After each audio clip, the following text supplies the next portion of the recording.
How you guys? I'm known as the Joyful Gem on most platforms.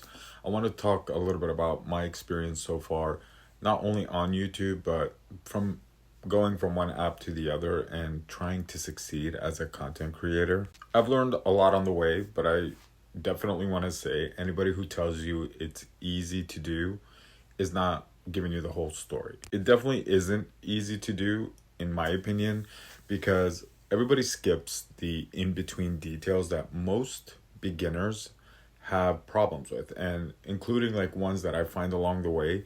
I go and I do my research and I watch things on other platforms that people talk about sometimes to try to get the knowledge, but at the same time, I don't see a lot of people focusing on these areas. So many reasons why people before that are not posting. It's not that it's hard to just record and post, but there's the anxiety behind it. I'm sure you agree. Let me know if like you've been wanting to start and have not yet. People have a fearful thought that if you're gonna post, people are gonna criticize. That is true.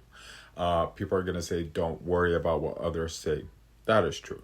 But at the same time, if you think too much about what other people say, you'll never get yourself to the point that you want to post. So I think the more important thing to share is get comfortable with recording first. There's also like different styles depending on what you want to post about. So if you can't get over, I think, the fact of people might have critiques, then maybe like posting on social media might not be the direction you want to go. There's other ways to post things that people might not have too much criticism on, just kind of like a day in the life or recipes or cooking, like things that you would do on a regular basis that people would say, okay, well, that's just another way of doing it. But if you're trying to be an educator, in my case, I focus on makeup, fashion, and lifestyle. So with those things, people are going to critique either the way that you do makeup or the way you look afterwards. But I'm putting myself in a fashion focus and a makeup focus type of industry. And those industries are very face forward. They're going to comment and critique on looks. And I gotten to the point where I can filter out and kind of look past what people are saying. You have to be able to do that because you have to remember the end goal while you're on here. If you can't get past that one point yet, you might want to record yourself on camera and then go back and listen to it just to kind of get more confidence with what you're about to post, and later on seeing the comments and saying, damn, I shouldn't have said that, or I could have done that better.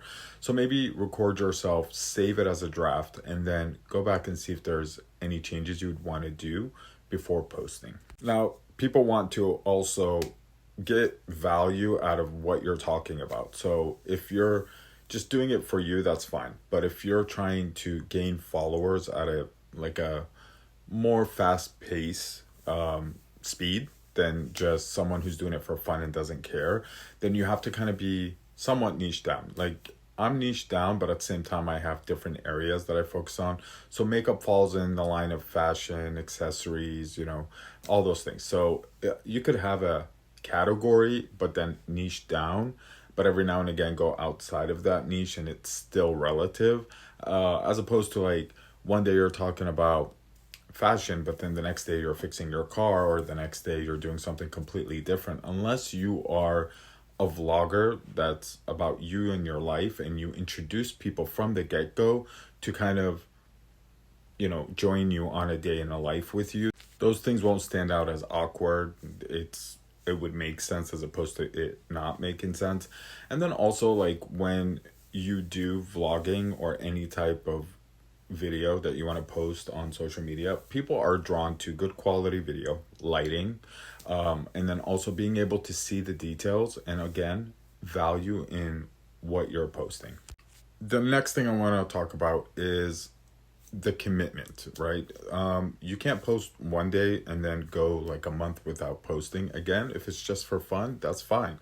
But if you're going to post and then just kind of forget about it for a while, people that might see the first video and like what you post is maybe going to be kind of keeping in the back of their mind that there's this person they saw and they wish that they posted more. And then all of a sudden later down the line you post again, but you don't have that person liking your post because they didn't keep up with you. So the whole point is to try to get people on a routine to know that I post about this, and then explain maybe in your videos that your posting schedule is at least 2 to 3 videos a week, or you do it every like Monday, Wednesday, and Friday, or once a week. Like whatever it is in the beginning is fine, but you want to get your audience to know how often you post. For me, I post a lot, actually. I'm always posting and I'm always putting up new content. I do about 3 to 5 videos a day on each platform, and sometimes it's not even repurposed from another platform. I'm doing new things for one platform and then different things for another platform. I got used to just carving out time in between to be able to find time to do what I like to do. And then what to post about, if you're still stuck on that, the best thing I could tell you is this is how you want to look at it. What's something that you can talk about over and over and over again and you wouldn't get tired of talking about it? Like if I did a makeup tutorial, or if I educated on makeup every single day, I wouldn't get bored of it. But if it's something that you think that you're going to do because everyone else is going to like it, but really you can't fathom or see yourself doing it every single day or quite often, that's not the category you want to be in, or at least not the niche. Like you could cover it, but you have to kind of structure what it is that you'd like to do on a regular basis. It's almost like if you were to work a job. If you work a job that isn't necessarily something fulfilling or fun, you're not going to want to go to work every day. But if you are in a industry or a job field that you enjoy, you're more than likely to, rise to the occasion every single day, to be at work, to be on time, to do your best. For me, I'm coming over to YouTube pretty new, but I'm successful on other channels because I've been doing it for a while. The reason I'm coming over to YouTube, and this might help you kind of see why it's so important to be diversified with different social platforms. You want to be able to have like 2 or 3 places you post because things are not around forever.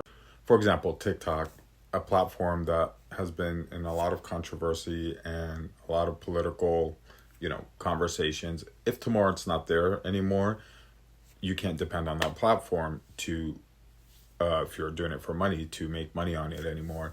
And it doesn't have to be for money, and it doesn't have to be, for any specific reason. But if it's a platform you liked going on, now that's one less platform you're going to have, which is more to the point as to why you should get used to posting on more than one platform. Now, I'm in the middle of a move. Normally, I would tell you aesthetics is important and being able to give like different angles when you're filming. Like if you're more of a fashion person, I would have this camera set back where you could see the fashion room and we'd be talking about alike things, and then you could see the hints and clips in between of what I'm talking about, plus give them an experience and make that all make sense in your video as to what you're talking about. This is more a one-on-one with you. Kind of like a podcast where it's more of a conversation between you and the people that have gotten used to following you. Now, with the podcast, it's a little bit harder than posting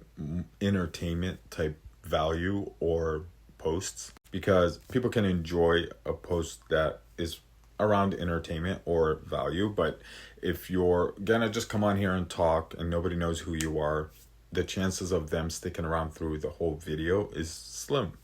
You want to get people to come to you first for what you're all about. Now, you could be a podcast about one specific niche or title, topic, category, whatever you want to call it. And if you're posting about that all the time, then people will get used to you. In time, you'll have followers and they're coming to you to listen about it. But before that, you have to be able to put in the time before you can reap the results. Those are just some of the experiences that I've, experienced along the way. I know it's very daunting. It's also, there's a lot of creative block that comes along the way. And then there's also timing is the essence of it all. It's hard to find and carve out time for doing social media when there's a lot of responsibilities on the table. You just have to sit down with your thoughts and see if this is something you want to do. If this is something you want to use your free time in, if it's something that you want to build for the future, if it's something that's going to be worth it to you along the way.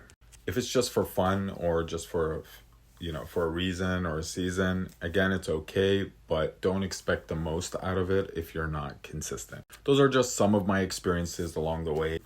Maybe we can all help each other in the comments. It's always, I've seen actually a lot of people helping each other out with answering questions and that whole thing, which is great because I believe that YouTube is becoming a more community type of social platform as opposed to what it used to be before, just posting, like commercialized type videos and doing long form in the sense of like a clean, crisp, it has to be professional. Like it doesn't.